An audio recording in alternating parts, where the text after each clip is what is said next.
Hi everyone, welcome back. If you're new here, my name is Kade, and this channel is known as Plant Boy, where we discuss all things houseplants. Today, specifically, we are going to be talking about thirsty houseplants. These are going to be houseplants for those of you who have a very heavy hand when watering, or you really love to go around and take care of your plants and tend to water a little too frequently. Overwatering is a major cause of houseplant death, especially whenever we talk about succulents, snake plants, and other kind of more natively arid plants that prefer a drier environment and more infrequent waterings where they dry out totally before another soaking. So there are plants on the opposite side of that spectrum. Most of these plants are going to be tropical plants or plants that are on the understory, I believe, the ground underneath the canopy of trees where they receive filtered light and tend to have very moist feet, we'll say. Granted, I don't have several of these plants in front of me. I am kind of a hands-off plant parent. I like to kind of set them and forget them. It is nice to go around and water plants every once in a while, but I'm a busy person and I have a hard time getting enough done in a day. The last thing I want to do is water plants every single day. I can't tell you how often you need to be watering these plants.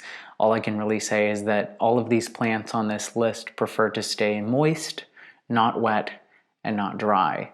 What that means is if you were to pick up a handful of soil and squeeze it, it would be like the consistency of a damp sponge. You wouldn't have it sopping wet or sitting in water. You don't want any kind of water visible at the base of these plants. And obviously you do not want it to get too dry. You don't want it to turn crusty and like dry dirt either. So plant number one, as we can see here, is the peace lily or the spathiphyllum. This is the domino peace lily. It's just a variegated form of that classic peace lily that I'm sure you are all very familiar with. It just has the dark green foliage and these really cute inflorescence or flowers, we'll say, for all intents and purposes. But these plants really love to stay moist, as all of the ones on this list. I'm going to try to refrain from saying keep them moist, but this is usually a very dramatic plant that you're going to notice if it is too dry, and you do have some leeway there as well. It's very vocal, so you'll see the leaves start to droop whenever it is getting a little too dry. And from my experience, you can let them dry out and they bounce back relatively quickly within a day or two of a good soaking. However, it is stressful on the plant, so you don't want to let it get to that point, but they are going to be one of the first moist plants or moist loving plants that will be very vocal about being underwatered. These are a very good option for beginners and people that have medium to low light and prefer a little bit of a more tropical vibe and don't mind a little bit higher of a maintenance in terms of watering. However, like I said, they are vocal, so you will know if you are not watering them enough. The next plant I don't have in front of me, this is going to be certain palms. Specifically, I know parlor palms prefer to stay on the moist side. These are typically very robust houseplants and they can fill out quite a bit of space. I've never really been a big palm person. They are a little bit of a more difficult plant to take care of, and they are relatively light intensive plants as well. And whenever you have a lot of house plants, you probably will start to veer away from those high light house plants because you are working with limited light in your home. And I haven't decked out this place with grow lights yet. So I'm working with limited light, so I kind of veered away from the palms. So the next plant I'm going to talk about is really any fern that is not in the Espleniaceae family. No idea on the pronunciation, but these, the Esplenium family of ferns are going to be like your bird nest ferns and various other ferns that typically have broader foliage that also tend to be a little bit thicker as well. These ferns are much more forgiving in terms of being underwatered than the other ferns in the broad term of ferns. So a good example of the fern that I'm discussing that prefers more moist soil is the Boston fern. And really any fern that you see that has very thin foliage, very robust thin foliage, that is more delicate does prefer to stay moist. Other examples of this are going to be like the rabbit's foot fern or the maidenhair fern or various other ferns like that. These plants require a lot of water. I've noticed that if I'm not giving this plant nearly enough light or water, it tends to drop foliage quite a bit. These prefer high humidity as well. Natively, they come from the understory underneath a canopy of trees, so they get bright filtered indirect light, and they tend to prefer very moist, kind of almost boggy areas. So keep them on the moist side. A plant like this size here, I typically water one every 2 to 3 days, but again, I can't tell you how often you need to water your specific plant because I don't know all of the specifics about your plant. The next plant I also don't have in front of me. I haven't been able to find it in my area. I think it's a really interesting plant. The common name is baby tears. It's a very cute, delicate plant. It's very good for like a ground coverage plant or a plant that you want to have very lush, kind of flat growth. It doesn't really vine or anything crazy like that. In a way, it reminds me of a more compact, miniature version of like a string of turtles, if you're more familiar with that.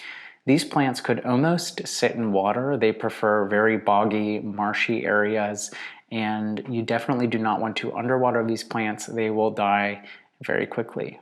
The next plant I do have, this is really any kind of Maranta, Calathea, or any kind of prayer plant. Anything in the Marantacea family is really going to prefer to stay very moist. Specifically, you want to make sure that you're using filtered or distilled water is best, and keep them very humid as well. These plants do not like to dry out. Don't let them dry out. They're not going to be happy. The reason why I'm not showing you mine is because it's being very temperamental with me, and we're not on good terms, so we're kind of giving each other the cold shoulder right now. So she doesn't feel like making an appearance. The next thirsty plant that I have here with me is really any kind of Diffembachia. Diffembachias are not my favorite plants. They're also known as dumb canes. There are plenty of different varieties that you can find. There are many different cultivars of Diffembachias that you can find. That one is a sterling Diffembachia. I also have a tropic snow Diffembachia and a Camilla Diffembachia. They all look very different and have very interesting foliage. However, I found that Diffembachias, in my experience, have been very temperamental for me, and they tend to be more pest prone than other plants that I have. All of the Diffembachias that I have gotten mites or aphids, and really spider mites in my home are kind of few and far between, knock on wood, but Diffembachias seem to be repeatedly targeted. Not sure why that is. It may just be the nature of the plant and the chemistry of it, but Diffembachias are nice plants if you can really figure out what they prefer. And what they prefer is to stay moist and be in a very humid environment as well. I have two more plants that I want to mention here. The second to last one, or the next to last one, is going to be the pitcher plant. This is a really interesting carnivorous plant that actually lures flies and other insects into its bulbous, I don't think it's technically considered a flower, but it actually has liquid in the bottom of it that I believe has a digestive enzyme in there, and it will actually digest any insects that fall into it, thus creating energy for the plant. Similar to a Venus flytrap, it does get some of its energy through killing insects and being carnivorous, which is very interesting. But these plants do prefer to stay very moist, and they do prefer quite a bright indirect sunlight scenario as well. And the last plant I have never really been too fond of. I've never gone out of my way to find one or purchase one, just not really my cup of tea. It is the Photonia, or the nerve plant. These are also drama queens in a way that a Peace lily is kind of a drama queen. If you let them dry out too much, they are definitely going to collapse. They are going to look very wilted, and they will be very vocal in terms of when they need water. They prefer to stay moist, not super wet, like something like a baby's tears would, but very similar to a peace lily in terms of moisture level of the soil. So those are 8 plants that any of you heavy-handed waterers can try your hand at if you haven't already. A lot of these plants prefer to stay very moist, and they aren't going to hate you if you overwater them. Certain ones aren't going to prefer it as much, but certain ones like ferns, as well as the baby tears, for example, really aren't going to be too upset with you if you tend to overwater them every once in a while. Just make sure that you are overwatering or being very generous with the water, not necessarily overwatering these plants and not any of your snake plants or more succulent type plants, because they won't be very happy with you at all. But I hope that you found this relatively informative and it gave you some new ideas for the type of plants that you want if you do fall into this heavy-handed category. I hope to see you all in the next video. Let me know in the comments down below if you have any plants that prefer to stay very moist or kind of bogged down with water and your experience with them. Hopefully I'm not the only one that can't keep a Diffembachia alive. I will see you all later. Bye-bye.